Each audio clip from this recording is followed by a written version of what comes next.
Mazel, Remo, thank you both so much for joining me today. Mazel, you were there with two friends at the Nova Music Festival on October 7. Can you tell us when you first knew that something was seriously wrong? When we tried to get to the main road, the hill road, and it was very big traffic jam that don't move. In this moment, we start to hear gunshots, and we try to pass on the land and drive between the trees, but we stuck because it was big and deep pits.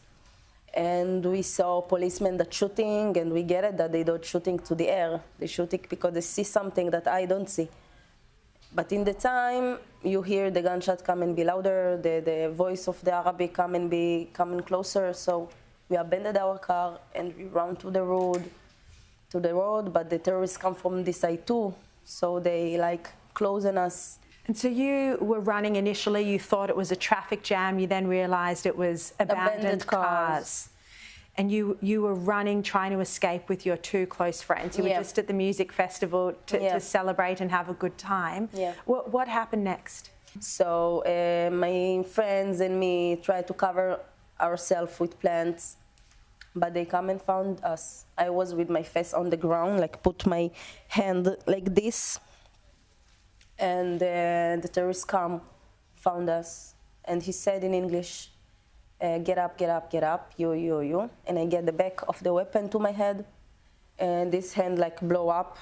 She saved me because from the heat, also my head open. And they start to tie my legs and start to talk with each other in Arabic. I wasn't conscious, don't get it what's happening. I know that I need to play dead, that's it. And he come to check me, look at me. I hold my breath. And they pick up my face, look at me, I guess, and they go. And after they go, I lose my conscious, 2 hours. And when I wake up, I saw my friends die next to me. I want to go back to that moment when the terrorists came to see if you were alive, when they started tying your legs together and you made the decision to pretend to be dead. And that ultimately has saved your life. I don't know anything, I don't get it what he's do. Don't get it what the things that touching me in this moment. But I know that I need to play dead. I don't know how to explain, because the brain don't think. It don't do things with conscience. Only this. And even when he come to me, I was with the white short, because all my hand blow up. So all my bag was blood, and when he come close to me to check me, I was thinking only about that, my stomach moving. After that, they burn all the bushes, and I wait until the fire come close to me. And I need to choose or burn alive or run to the road or get inside to the car I saw. So I run like a crazy. And I was in this car, the terrorists don't see me, I don't shot on the car at luck. 2 hours until some angel come and take me. An angel came and rescued you. Yeah, just 3 afternoon. Such a remarkable story of survival, and for you to be here now in Australia sharing it with all of us, it's just incredible.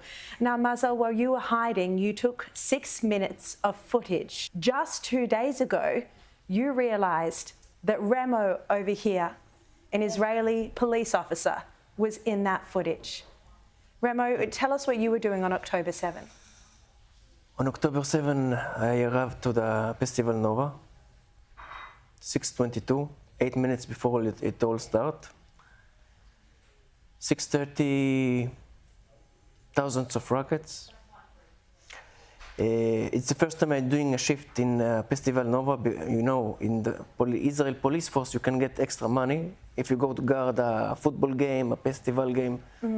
So it was my first time in the 5 years that I'm in the police force as an investigator.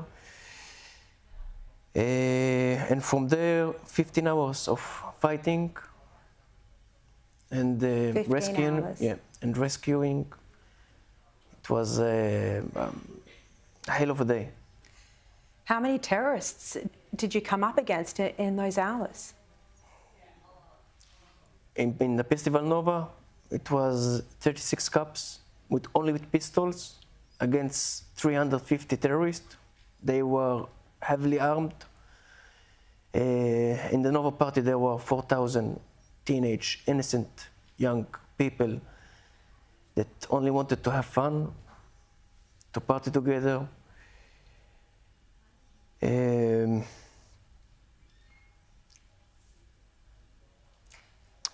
you spent your time trying to fight the terrorists and rescue as many people as you could. Yeah, exactly. Yeah.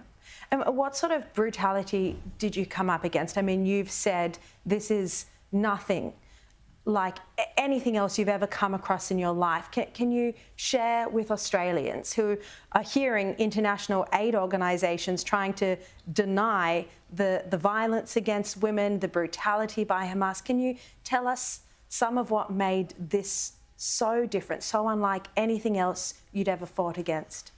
In the party you had Jews, Muslims, Christians, Druze from all over the world having fun, party together. And the terrorists didn't care if you're a Jew, a Muslim, a Christian, a Druze. All they wanted to do is to kill as much as they can, kidnap as much as they can, and make a lot of destruction on that day. For example, the first citizen victim was a Bedouin woman. She was pregnant with hijab, and they shot her multiple times. They didn't care if she is a pregnant Bedouin. Yeah. Also from my biggest Bedouin city in Israel, many came to help. Unfortunately, some of them killed on the road, and some of them kidnapped until today. I will not say the family name, but some of them until kidnapped. So there are still today, yeah. Muslim hostages right now being held by Hamas in Gaza. Exactly. This isn't just a war against Jews, this is all Israelis, and I think that's something that many people forget, that about 20% is that right of the Israeli population is Muslim. Neighbors living together. I study in a Jew school. You're Muslim yourself? Yeah, yes. and I'm a Muslim myself. I'm Bedouin, Swiss, Muslim. But proudly Israeli. Exactly. Yeah. Yeah. Mazel, can you tell me about the moment a couple of days ago when you realised that you had this extraordinary connection with Remo? Wow. He not save only 200 they say, 200 people from the party. He and his friends save many more like me that hiding, that don't know what's happening. And only because we saw a policeman that's shooting, we get it that, wow, something is very big happening here. And another thing, I live 2 years in Jerusalem. The fact that I am a black woman and my parents come from Ethiopia, and they immigrate, I'm born in Israel and raised in Israel all my life, in school, and all my friends from all the colors, and 2 years in Israel, in Jerusalem with Arab life, Arab friends. And after the Nova Festival, I have really afraid, I'm scared, because it's trigger for me. And when I know Remo and his story and the person he is, the fear that I have is less, because I know in Israel I have Muslims that fight, that know the truth, and maybe it's what, save us, all of us. It's crazy. The world have to know that we deal with monsters. It's not about the land. It's not about people scream free Palestine because they care about the Palestine, and I really understand that. But the Hamas use them, they use them, the Palestinians, not us. We have to understand that if you want to help us to done with the Hamas. What's your message? On that day, on 7 October, that Black Day, you saw that everyone in Israel, Jews, Muslims, Christians, Druze, everyone stand together, defend home together against that pure terror.